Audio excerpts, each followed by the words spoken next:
All right, so we are live. I'm super excited with my guest today, Tamir Goodman, a basketball star. But before I kind of give him a proper introduction, I want to tell you about my experience with Tamir.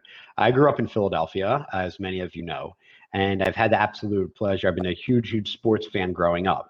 And I've actually been watching a lot less sports recently, especially since I moved to Israel, because of the time zone difference. It wasn't worth staying up at night just to watch all the Philly sports teams lose my next day or two. But growing up, there was one person that I followed closely, especially when he broke through in Sports Illustrated about like 23 years ago, was Tamir Goodman. They like to call him the Jewish Jordan. Tamir Goodman, thank you so much for joining us today, and I look forward to hearing more about your experience and your new tech startup. Thank you very much. It's very, very great to be here, and I'm thankful for you thinking of me. Oh, my pleasure. All right, so let's get into it. First, let's go kind of a little more chronological. So I want to hear more kind of about your upbringing, and then maybe how you went pro, and then maybe we can get into the kind of like your Aliyah and your tech company Aviv Sports, and something really cool that you're doing there in that space. So tell me, so you said you grew up in Baltimore, right? Correct. So what was it like growing in Baltimore? What did your household look like? Did you come from a house of like athletes? You know what I mean? Was athletics pushed, or how did you get into basketball? Yeah, I just grew up in a very, very blessed that I grew up in an incredible home full of love and support. And there was definitely a lot of love for athletics, but I wouldn't say anybody pushed me into athletics. It came from a love. Our family loved sports. My older brothers played and stuff like that. But I just loved it a lot more than just a game. I very clearly remember after losing to my older brothers in a game, coming into the kitchen and I was crying, and my brothers told my mother, they said, tell Tamir to just take it easy. We're supposed to beat him. Or his older brothers, why is he so upset? And I just remember crying and looking at my mother and saying, well, to me, it's not just a game. Basketball means a lot more than just a game. It really, really means so much to me. So I think at a young age, my family and my community, everyone realized that basketball was something very dear to me, probably more than a typical kid. Now, did you find that to be annoying? I didn't find it to be annoying because I think pretty quickly they realized that I was very serious about this, because I started going to school like an hour before school to play in the gym, and I'd stay after school. I wouldn't go home. I'd stay for 3 or 4 hours after school and go to the gym, and just every chance possible playing basketball or watching basketball. And I would in the summertime ride my bike to the park in the morning, and I wouldn't come home till the nighttime. And the entire day I was just at the basketball court, and for me that was heaven. So I think I was always associated with basketball, and I think that my family knew that it meant a lot to me. But more importantly, they never made me feel like my dreams weren't going to be able to be reached. I always had a lot of support, and very, very blessed for the community that I grew up in, because I had a coach, my coach who raised me, lived near us, and I just had the perfect environment to go after my dream. Awesome, amazing. And so another thing that you obviously, which is one of the reasons why you've been elevated or highlighted, is because in addition to very, very, very few people that basketball is their dream and they want to pursue it professionally, come from a religious, let alone religious Jewish background. So was there, how much of that did that kind of like go together, like supplement each other? And how much of that did that kind of work, like was like made it challenging to have your two loves? And how much did they supplement and complement each other? And then how much did you find challenge bringing the two together? So for me in my life and my upbringing, it was always one. There was never, spirituality and physicality. It was always one thing. Judaism's about taking something physical and uniting it with something spiritual. And so you can play basketball, but you got to try to play for the right reasons, in the right way, in the right time, and things like that. I think for the rest of the world, it was a challenge, or seen as a challenge, because Division I basketball, professional basketball, they play on the Sabbath, sundown Friday to sundown Saturday. So it was always like, okay, you think about how hard it is to get a Division I scholarship. Out of all the millions of people that play basketball, how many are actually going to get a Division I scholarship? Well, how many? And then throw on top of that you can't play from sundown Friday to sundown Saturday. That just makes it even seem more impossible. So I think for the outside world, it was seen as impossible. But for me, and the way that I grew up, I was pretty.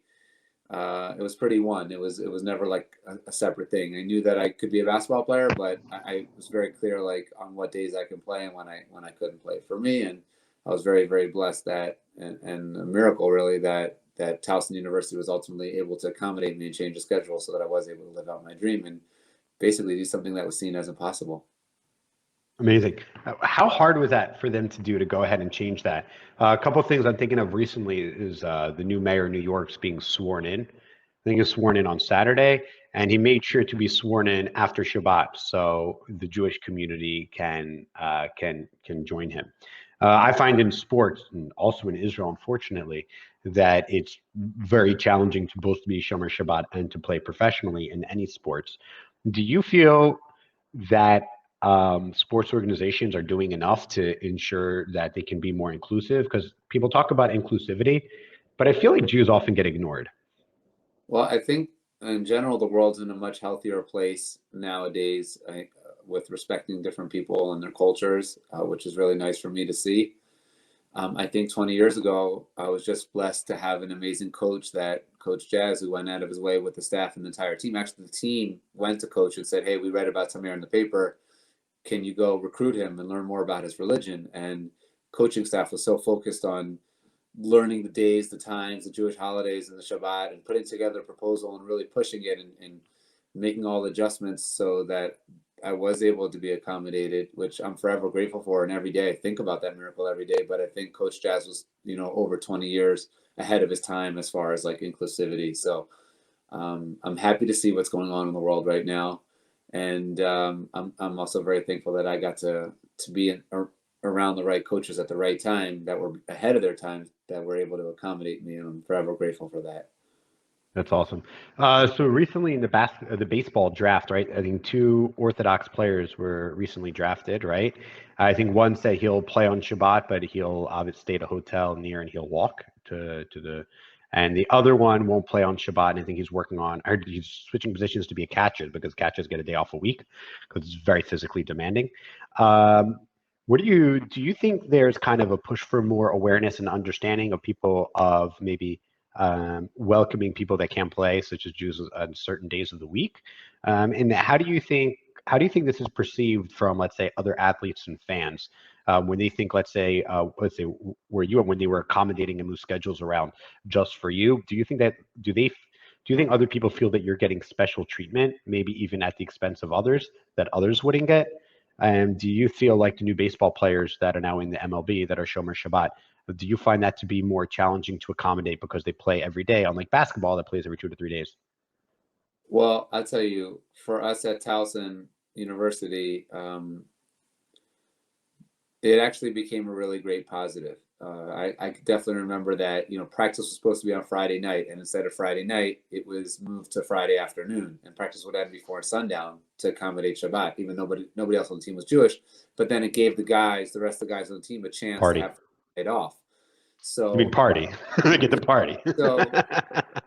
So I remember on Friday afternoon, we, instead of saying 1, 2, 3 Towson, we would say 1, 2, 3 Shabbat Shalom. Like everybody on the team was like excited and united. And I think a big part of it was I knew that I had to do my absolute best to try to do as well as I could in school, to do as well as I could in the weight room, to do as well as I could at practice, because I knew that they were accommodating me. So Right. I think that all the young players now are doing a great job of that, as well as making it as inconvenient as possible. And I think if you try to prove yourself and you gain the respect of your teammates, and you try to do all the right things, ultimately the team could be united by something like this instead of separated. And it could actually be a positive. I could also remember times where we would eat at non-kosher restaurants before games and things like that. And I could not eat the food there, so I'd have to bring my own food into the restaurant to eat with the team. And I clearly remember, this is just one of many examples where a restaurant wouldn't want me to come in with my own styrofoam platter of food, kosher food, and then the guys would say, look, if you don't let Tamir in, the whole team's not going to eat here, and it ended up being really uniting part of the team. So I think there's two things to it. It's like the athlete has to prove themselves as much as possible, and then the team has to rally behind them. And for everything I'm hearing or reading, thank God I've been in touch with both families, the baseball players over the years, especially Coach Steinmetz, who's a dear friend of mine. So it seems like everyone's doing all the right things and the world's in a healthier place, and it's very exciting to see what's going to happen. You know, it's interesting because you said you have a greater responsibility because if you want people to be more accommodating, you're expected to bring your like A game, be a total mensch all the time, on and off the court, and you be accommodating however you can. Uh, would you say it made you, do you think the goodwill and accommodations that you received, how has that affected, let's say, your behavior, how you practice? Did you become even more of a mensch? Or do you, you know what I mean? Were you able, did you practice more? Did you feel greater obligation to practice more, do more, work more, and help more because you felt that you were accommodated to begin with? Well, I just think that for sure basketball, I mean, I'm not perfect and I just make a million mistakes every day and try to win every day, but I definitely think that basketball helped me my relationship with God and Judaism because it wasn't just going through the motions or some history book, something that I was living every day. And I think the guys picked up on that. For example, they saw me playing on a fast day without eating or drinking. Okay. They Wow. saw me getting off a bus on Friday afternoon in Connecticut after a practice at UConn and the sun was going down and I just couldn't try, and it was about to be Shabbat, and I just got off the bus and would walk in the snow, just to get there for Shabbat. They saw a lot of the sacrifice, they saw a lot of that, and I think that just made them want to respect me more, and our relationships got forged even stronger. So that all these years later, my brothers from Towson University, I'm still in touch with them on a daily basis, and there's a tremendous amount of mutual respect, friendship, and love, and um, I'm forever grateful to those guys. But yes, basketball definitely helped me be a better Jewish person. That's awesome. I'm out of curiosity, where are those people now, generally speaking? Are they still involved in basketball or they kind of moved on, have their own careers not related to sports? Both. Some are still in basketball. Some are coaching. Others are have regular jobs in the tech world. And my roommate Mohammed, for example, he was a Muslim basketball player, and we're still in touch, and we love each other like crazy. And he's very into tech. He had a really nice position with Facebook up until recently, and now he's doing his own thing. But yeah, everyone's moved on, and I think like when you're part of Division I basketball program, you're given the life skills and the characteristics you need to move forward in life and continue reaching your dreams, because you learn how to be resilient, you learn how to be a team player, you learn how to have very good time management, you learn how to win the day. Like basketball, these messages live with you for the rest of your life. So the guys are doing really well, and I'm really proud of them. Awesome. So just you actually made me think of thing. Enes Kanter, or now Enes Kanter Yes. Freedom. So speaking of Muslim basketball players, I mean, I don't follow sports as closely as I used to, but I'm a big fan of his. Let's say just of his character.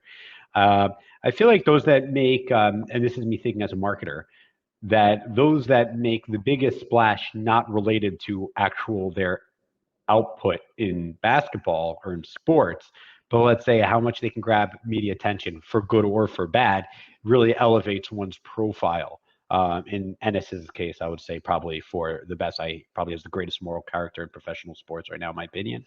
Do you feel, was there like a need or a feel? Did you feel that like you were elevated and you had more spotlight, but ironically, or maybe not, because of being an observant Jew and the challenges that that created, and therefore that made a more interesting story? And do you feel that professional athletes are drawn to comment on things culturally, socially, and so on because that would help elevate their brand? Yeah, I think that for me, I get to talk about myself. Like, I think sometimes in life, it's like what you don't do instead of what you do. And I think sometimes that is what makes like a lot of noise. And it wasn't like I ever asked for the noise or went after the noise or wanted the noise. I still today don't like it. I never did like it. I like keeping a very simple life. But once, all this media attention was thrown on me, I tried to figure out a way to help other people and inspire other people through it. And, um, you know, there was a lot of times in my life where I said no. I said no to things, and said no to things that other players or other people in the world thought I was crazy for. But Can you give an I did example? it because what's that? Like what? Like I could have played at Maryland, at the University of Right, Maryland, if I was willing to play on Shabbat. I would have been on a national. I would have had a national championship ring right now. right. But I said no. I said no out of respect. I'm still in touch with them. I'm very close with a lot of the people that were involved with the team, but for me, Shabbat was more important than a national championship. So sometimes it's about saying no, you know, and I never did it for media attention. I never even thought about. I never crossed my mind to say, well, if I say no to Maryland now, then this and this. It just always making decisions from my heart and doing what I believe is right. And I went through a lot. I went through so many challenging things, and looking now at the next generation of players, it makes me really happy to see, probably the most happy. And I was talking to my coach about this yesterday, actually, that their path is a lot smoother now. You know, they don't have to go through a lot of things that I went through, and that makes me feel really great, because I feel like hopefully they could use my story as like a way to help them navigate through some of the challenges. And I think also the world, it's not as new. It was almost like when I was doing this 20 years ago, it was like, who is this guy? What is he talking about? What is Shabbat? What is kosher? Why is he saying no to the University of Maryland? Like, what is this? And no one really knew. It was so new. It was like, you know, I had to I had to graduate from a new high school. That, you know, then instead of going to Maryland, I went to Towson. And then after Towson, I only got to really play there 1 year. And it's like every step of the way, there was like another roadblock, another change, where now the players have much more stability and the world is much more accommodating. And to me, that just makes me so happy. It makes me feel like so many things that I went through that I maybe couldn't have understood at the time were very much worth it, because ultimately that was my purpose. You know, that's why I was given basketball. That's awesome. And that's awesome that you were able to pave the way for other people to come behind you and have an easier time. So other communities that are underrepresented or difficult to represent in professional sports, they can now. Can you give me an example of what is now easier? So if there was, let's say, you know, a Tamir Goodman Jr., and there might very well be one, and he wants to play pro ball and he's definitely good enough, would you think Maryland would accept him now, or how would it work? Yeah, I just think it's not as novel. First of all, Yeshiva University, look at what they're doing. They won 50 Right, games. with no, it's unbelievable. I was reading people don't even care that they win anymore. It means nothing, right? They You got used know, to it. 50 games in a row is so hard. They have NBA scouts coming to their games. The high schools that are feeding into the college systems now, like, it's not a novelty. You have a kid that says, hey, I want to be a professional player. It's no longer like, they're like, what do you mean? That's like, what do you mean you want to do it? Like, now it's like, there's like a path. It's acceptable. And I think it's a mindset change that happened over the last 20 years. That's fascinating to see, not only in the Jewish world, but other religions as well. And I'm glad to be in touch with players of other faiths as well. Awesome, amazing. So you talked about some of the challenges of kind of being a trailblazer as an Orthodox Jew playing in basketball. How was it easier? What were the advantages? The advantages of, like, so first of all, you know, getting up early for prayer, you know, my whole life, it helped me when I got to college basketball, because you need to be in the weight room at 6:30 every day. And for me, you know, I was able to pray even before then, and getting there by 6:30, it wasn't such a change for me. It was something that I was used to. You know, long days. You know, we had dual curriculum in high school, so we'd have school until Right. 6:30, and then in college, you're getting out of class at 12 o'clock For instead of those that don't know, 6:30 dual every day. curriculum means basically he did all the secular studies that everyone else does, plus he had another 3 hours, 4 hours of Jewish studies a day. Correct. So So basically, you went to two schools. I did that too growing up. You went to two schools. So when people were getting yeah, out, I remember public school were getting out at 12:45 in high school. You know, I was there till 5 p.m. and then Thursdays was like till like 8 p.m. or something like that. exactly. So I think that was very helpful. I think growing up on the religious values of respecting everyone, understanding that everybody's made in the image of God, helped me a lot to be able to unite with my teammates from all different types of backgrounds, and, you know, use basketball as a platform to bring people together. You know, the list goes on and on. Like eating healthy, taking care of your body. Um, you know, now, like, a lot of like mental strength exercises, a lot of it comes from Judaism. You know, mental health, like being mindfulness, all of that for me was stuff that I grew up with in Judaism, and it helped me very much in basketball. And I think the thing that helped me the most was, like, when there was so much pressure on me and 700 interviews in 1 week, and It's like, and things are going so well and I'm winning big games. And like, how do you handle all that when you're only 16 or 17? Because for me, it was never about me. It was always about something bigger than myself. So that really helped me. And then when things were bad and I messed up and things weren't going well and I wasn't playing well, again, I couldn't feel too sorry about myself because there was a bigger mission here. It wasn't just about me. So I think that cushioning of religion, of not it being about me, but about being this mission or this greater goal out there, it helped me stay more balanced during the good times and the bad times, and that was very great for me. Very great, very beneficial for me. Amazing. So you've made Aliyah, right? When did you move to Israel? I played professionally in Israel from 2002 until 2009. Then we went back to America, and we've been back now for 8 years.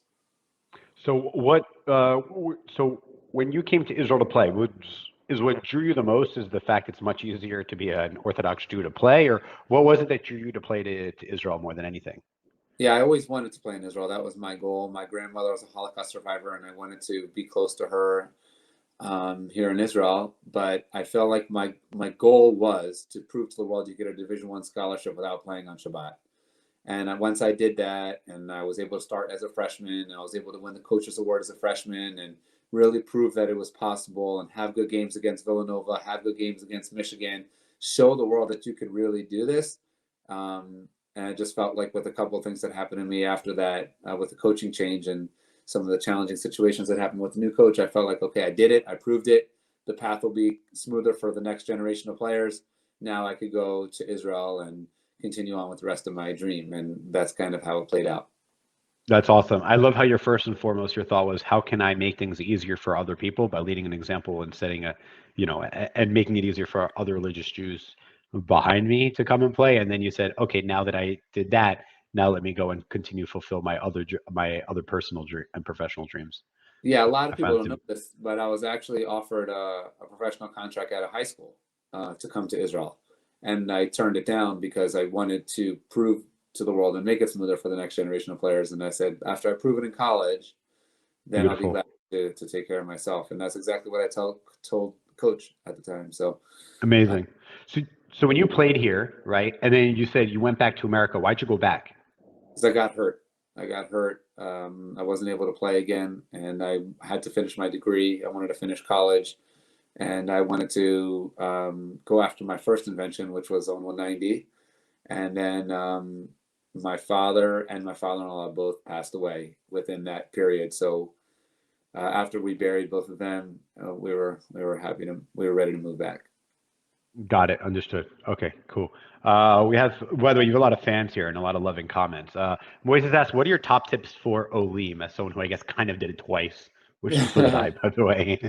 Thank you for the question. I think the top tips for the Olim would be try to enjoy the moment as much as possible. Take everything, all the benefits that Israel has to offer, and I think if we focus more on all the great things that we have, by being here that are offered to us by being in Israel every day, it helps with the other stuff that may not be as fun to deal with sometimes. Got it. Awesome. Okay, this one's just to give you a hard time. Tamir's a total mensch all the time. True or false? uh, I try to win every day. I can't say that I win every moment. That's for sure. Just I am trying to get better every day, though. That's for sure. Try to win every day. Where's your greatest personal challenge on trying to be a better mensch? Do you have one that you find that comes up a lot, or what's your personal greatest challenge? I'd say my personal greatest challenge is when there's like I'm feeling really, really overwhelmed and there's a lot of stuff to do and I just can't take care of it. When I feel like I need to do a lot of things and for whatever reason, either whatever's going on and I can't take care of what I need to take care of, I need to take a deep breath and realize, like, I always tell myself, it's all going to work out and everything's going to get taken care of at the right time. Amazing, love it. So you moved back. You moved back to Israel after your father and your father-in-law passed away, right? What made you? Did you know when you went back because you got injured and to finish your degree? Was the intention at that moment to come back to Israel, or when you finished the degree? What were you thinking going into it? Yeah, no, we always knew that we wanted to raise our kids in Israel. We always knew that. And it was just a matter of when we were going to come back. And we had our first product, which started to take off really nicely. We had NBA sales. we had a nice article in Sports Illustrated, and we started getting a lot of orders. So we were very confident that it was time to move back to Israel. And then unfortunately, when we got back here, we realized that it was that a company had basically taken our product, and yeah. So Sucks. that was a challenging moment, but looking back now, it was a hidden blessing, because ultimately we won, and they had to take down their marketing materials, and I learned so much throughout the process. And it's that whole process and all that pain has helped launch Aviv in a much healthier and smoother and better way, specifically because of everything I learned from what happened with Zone 190. Amazing. But by the way, you said something there that maybe I'd like to maybe pull out a little bit more, is when you have like challenges such as the ones, let's say, that you had, is that you beat the crap out of these challenges that come up, because the lessons in them, like you said, you've learned so much. I mean, the best lessons only come through like huge challenges and obstacles and what appears to be setbacks, and getting those lessons out of that and really will bring you forward. I know so many people looked at, me included, some serious challenges that I had both professionally and personally. And at the time, it felt like devastating, like the end of the world. And now looking back at them, you understood the bigger picture, how it played a bigger part. Because I was able to, extract all of the learning from it. When you come, what did you learn from that experience that you were able to apply going forward? I felt like if I was ever to launch a product again, I couldn't do it myself. Like, I knew that I was very creative because I'm very dyslexic. I knew that I have the creativity. I knew that I have thank God, a great reputation within the basketball world, but I needed a lot of help. You need massive amounts of marketing, even if you know a lot of coaches. For me, back in the basketball world, or players, you really, really, really need great marketing. I really need great, like, business management, people that, someone that could really close the deals and make healthy business decisions, really savvy people with like the IP. And I really needed help. I launched Zone 190 with one prototype and one trailer, and I sold like 50 units from that one prototype, just by going to 50 different gyms. And that's how I was able to pay for the first production run. But that it wasn't, I needed a lot more than that. And this time around, having David Warshawski from W Ventures, it's been a dream come true for me, because we work together really well. He's really great at all the things that I just mentioned that I needed the most amount of help in, and that's been able to really help our Aviv launch, which is going really quickly, and really thankful for. So I think it's like a matter of knowing where you need help, and understanding what you are good at, and not just taking an investment for money, but making sure that you're really building the right team as you try to bring a product to market. So those things I definitely learned through the pain of everything that happened with me at Zone 190.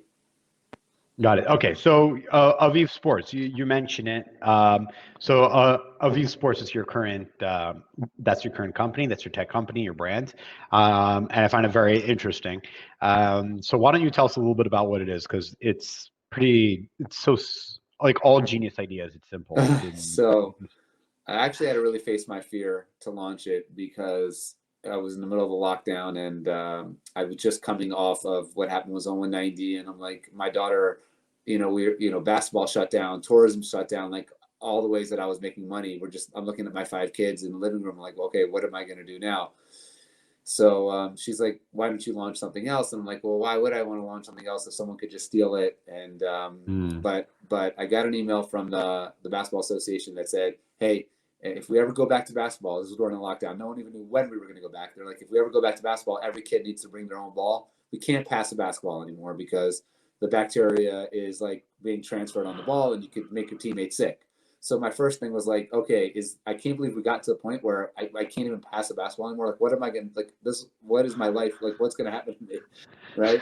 And the players that I love.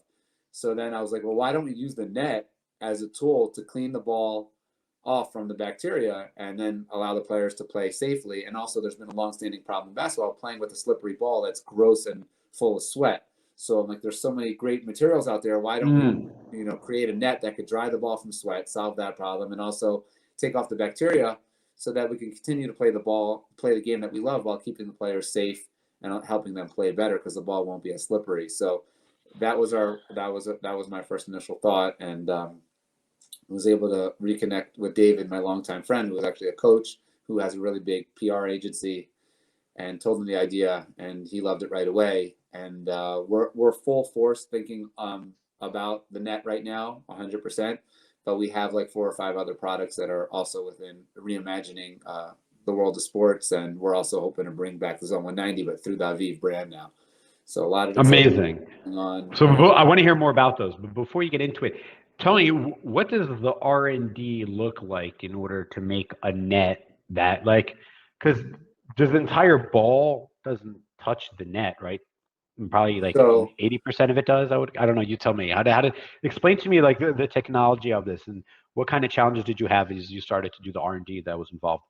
The biggest challenge was finding someone that would work with us. Almost every single person turned me down. The second, I would walk into one of these textile companies and say, hey, I have an idea for basketball. They're like, no, we make sheets, we make shirts, we make linens. Why are you coming here with the basketball?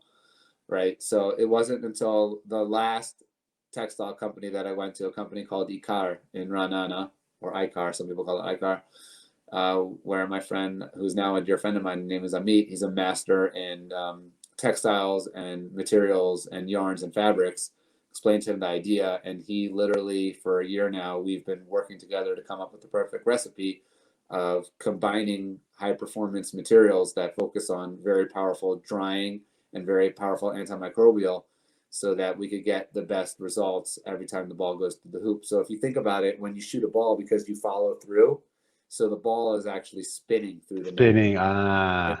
Dropped. It's spinning through. So our first results that we got from High Labs have been really, really great from testing. We're going one more round, and we're actually now in full production, but we're gonna publicize the actual numbers very soon. But we're really excited by the results. Yeah, I see you're holding back your smile when you say we're gonna publish the numbers. Really, really, really exciting, because it's one thing to have an idea, but then it's another thing, like when you see how functional it is and that it works. That's awesome.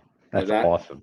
After the first round of results, I told David and my family, I said it was the first time in a year that I was able to sleep almost through the night, because I was so happy that it works.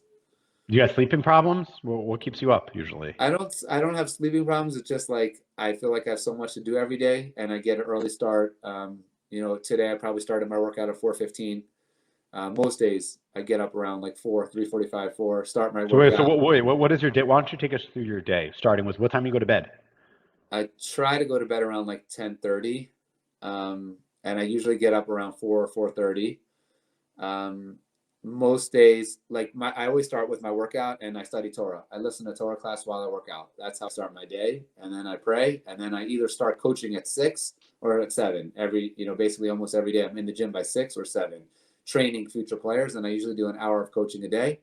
Then I come home and help the kids. We got 5 kids, so the dog and 5 kids, try to get everybody to where they need to go, and then I start my day, emails, meetings, interviews, scouting, camp preparation, and then there's always like special programming going on, different charity initiatives that I'm involved in, sports consulting, working, helping, connecting, charity events. I have a book that's coming out, a children's book. I have a movie that's coming out, a documentary about my life, a lot of projects, and then a lot of time sports consulting. And Aviv is around the clock. We've been getting pre-orders. We're dealing with stores, retailers, coaches, conferences, leagues. It's been really, really, really exciting. That's awesome. What is your hardest part of your day? The hardest part of my day is trying to find the balance, like when my kids are home, trying to be there for them, for everything they need. I'm very involved. I know their schedules. I know their homework assignments. I know, I just trying to be there for them, the balance of being the best father and husband that I could be for my family while I have all this other stuff going on. Amazing. What time do you stop working out or working during the day? I work out twice a day. I work out, like I said, my early morning one, and then after lunch, I work out again. And I don't have a car. I ride my bike everywhere. And I say I probably stop working around like 10:30 at night. Okay, wow. So you work up until 10:30. You're working Yeah, out, like I'll you're take saying. a break when my kids are home, like when they get home for the afternoon, help them get to gymnastics, help them get to basketball practice, homework, dinner, all that type of stuff. Put the baby to sleep, and then I'm back at it. My wife and I are good teammates. Amazing. Does she have a background in athletics? Yes, yeah, she does, and she's actually a nutritionist, and she has a coaching degree, but she works for Quality Score, which is a Oh, big very market cool. company in Tel I know Aviv. they are. Awesome. Very cool. I'm very familiar with them. Awesome. Very cool. Awesome. Amazing. So you have your one product right now that people know about, and you said you have a few more that I want to ask you about them in a moment. How are you currently going to market? How are you selling it? First off, do you have any customers, or what is it? Like, you just have like a prototype? Where are you now, and how are you getting your sales? How are you distributing it? Are you tapping into your network in order to get meetings with the right people, or is kind of PR plus your reputation of, as people in the comments like to say, an all-out mensch, is helping you? What's really helping you move things? Get So what kind of, like, what do your sales look like, and how are you getting those meetings in order to sell your product? yeah, so it's like multifaceted. We're having a lot of pre-orders from around the world, which are great, like high schools and backyards and things like that. We just closed our first professional league with the TBL, so we're going to be the official net for all 44 teams across America and Canada. That's Um, we're, amazing. yeah, we're in final talks with other Division One conferences that we're hopefully going to be able to announce who they are in the beginning of January, and we just closed. We just closed. We just signed with one of the biggest sporting goods stores in the world. Probably, yeah, we did, but I can't. I'm going to mention that also who that is in the beginning of January. So we're going to be able to get a Dick's. lot of stores. I'm announcing it in January, and The first time you and touched your face, entire views when I said that. All yeah, right. we're going to be announcing in January, and also we're also going to be there's some other really cool, exciting partnerships and distribution models that we're hopefully going to be able to share also in the beginning of January. There's a lot of exciting things going on right now, so very, very thankful for it. How much is it going to retail for if I were to go into a sporting good? $19.99.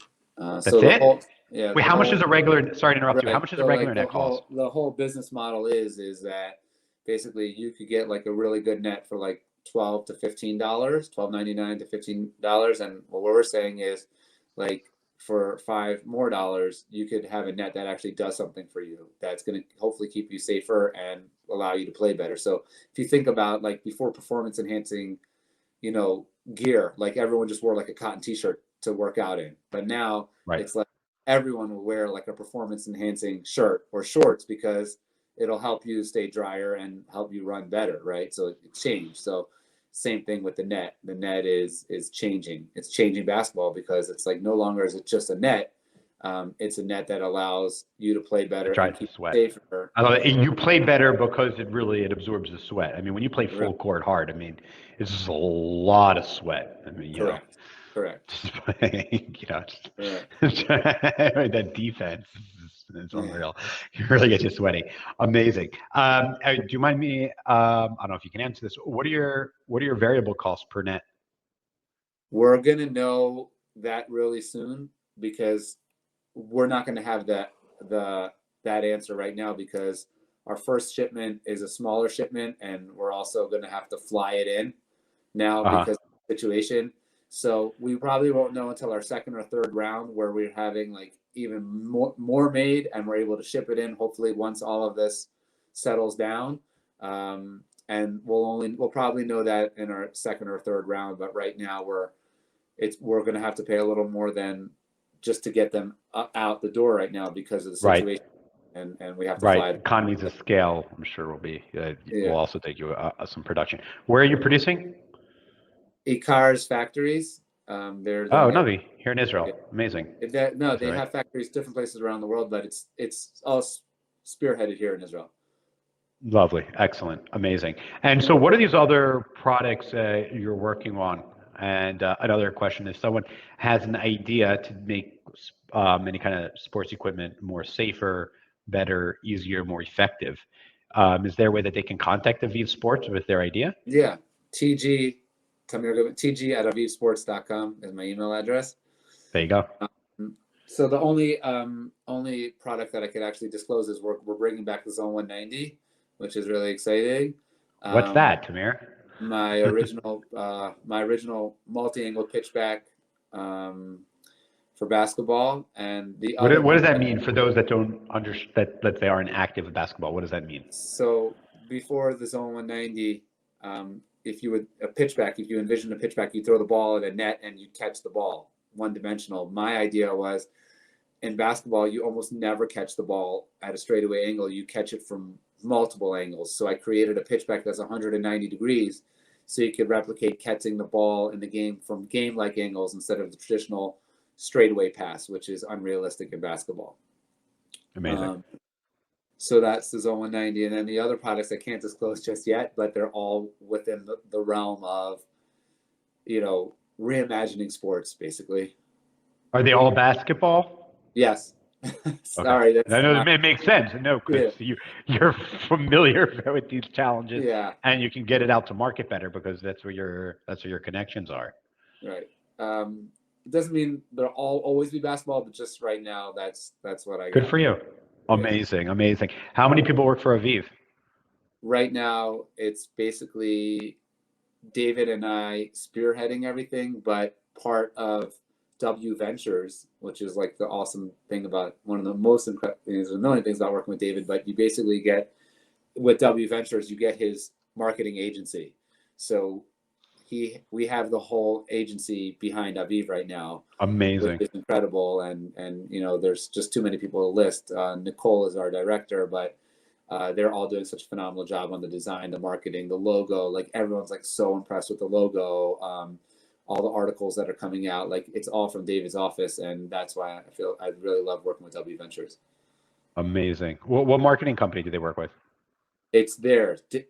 W Ventures is a part of Warshawski. Warshawski is like a world-renowned PR agency, and so if you become part of their portfolio company, one of their portfolio companies, you get to work with the marketing agency. And to me, after everything that happened with Zone 190, I realized that I needed a lot of marketing muscle, and that's why I'm so happy to be part of their portfolio. Since your wife's a marketer, does she help there at all, or not? Or too many cooks in the kitchen?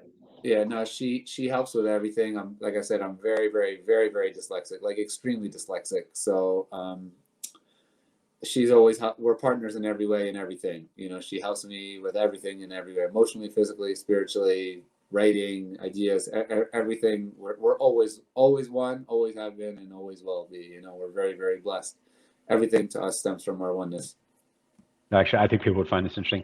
When I a week or two ago, I sent you just like a few short, just kind of questions, for you to just answer, and then and then I got a 5.5-minute voice note, and I was like, oh my God.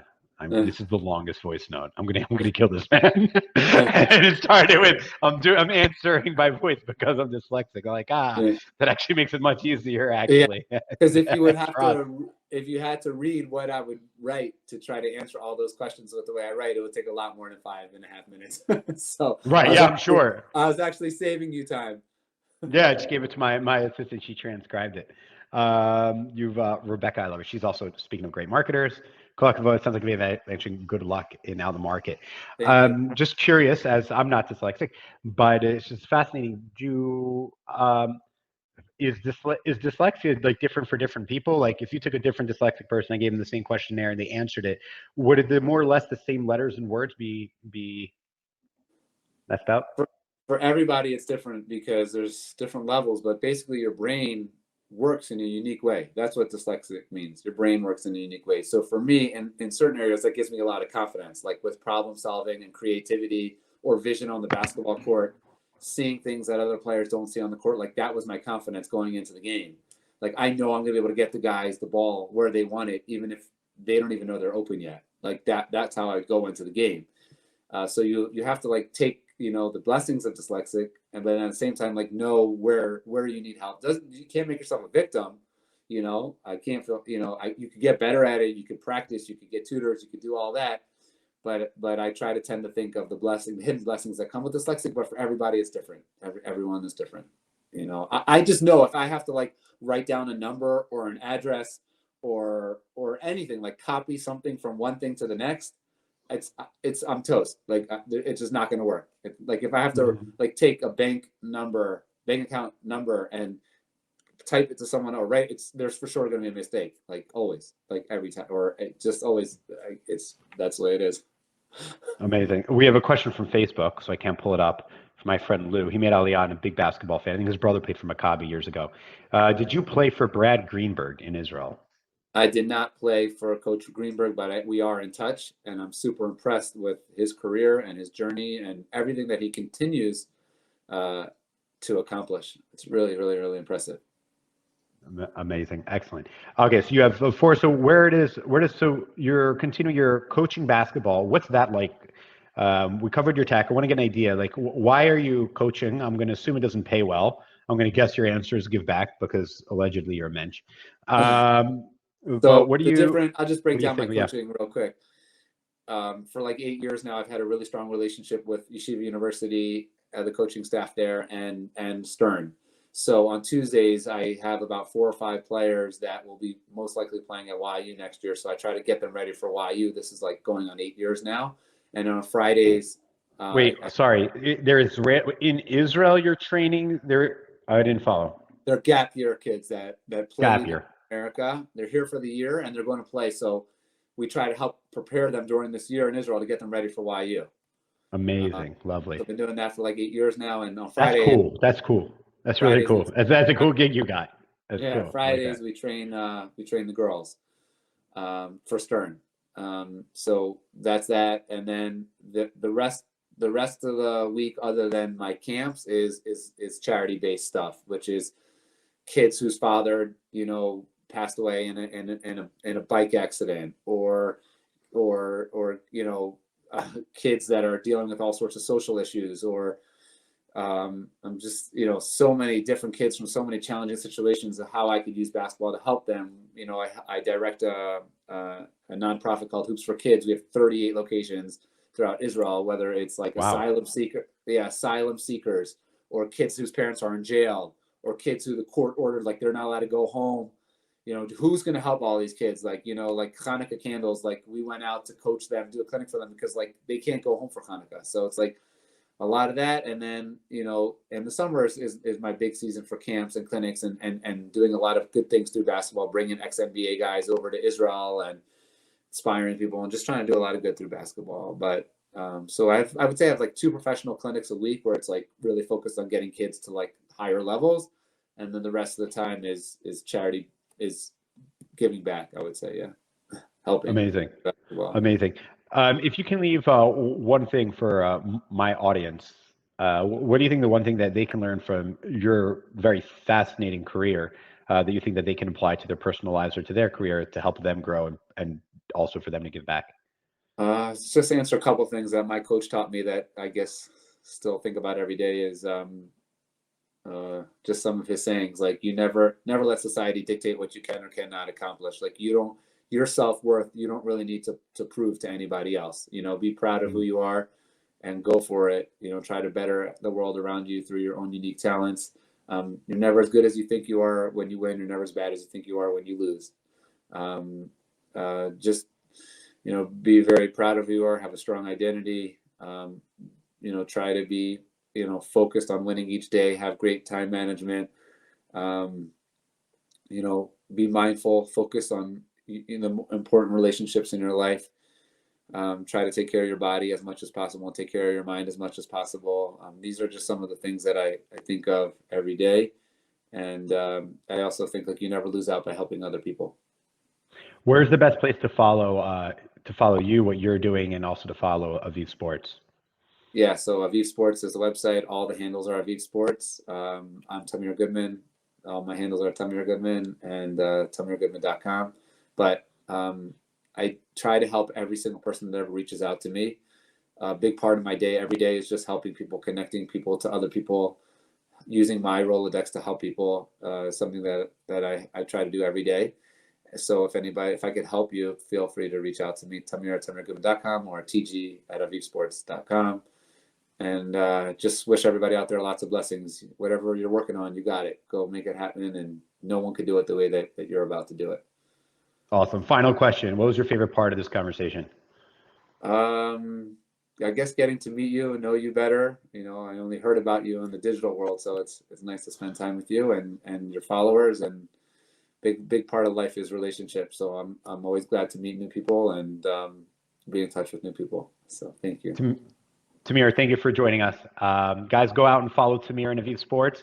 Go buy that $19.99 net that will be in almost all in main sporting goods stores coming out next year. Thank you, Tamir, for joining us. Thank you.